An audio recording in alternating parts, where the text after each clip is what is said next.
What I find most rewarding of the activities that I display as a musician, let's assume that we're talking about composition. In composition, first of all, you hear the sounds in your mind, and the transcription between the sounds and what you're going to put in paper. Sometimes it goes very fast. You cannot catch it. You might hear, and you go and you try to write it, it's gone. So sometimes you write it 10 times until all of a sudden it resembles what you heard. And that is one of the things that I love doing because I do it anywhere. I do it in the park, in the subway, in a plane, sitting at home, even talking to a friend. A melody might go by, and I said, wait a minute.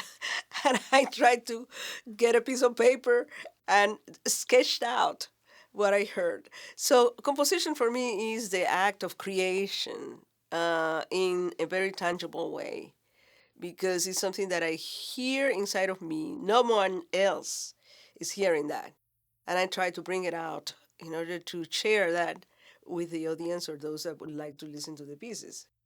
And then the other aspect of being a musician and acting up as a conductor is the fact that I am doing the same but with pieces written by my colleagues. So the intrigue is tremendous.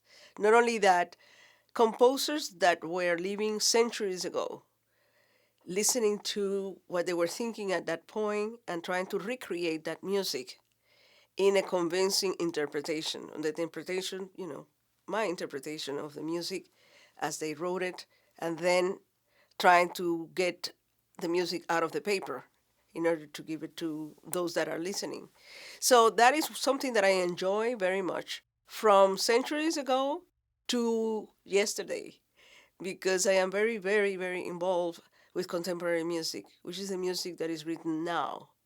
The written, I mean, pieces that were premiere just recently, but they were written 3 months ago, 6 months ago, just out of the oven, right? And that is one aspect that I really adore: composing, conducting, which I just explained, and then teaching.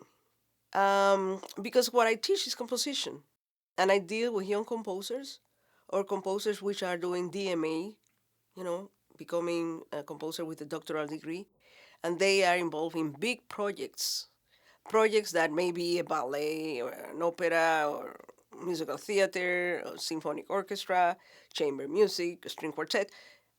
So all of that discussion of what would be the best parameter or the best approach according to what they want to interpret or they would like to say with their own voices. That is something that I enjoy very much.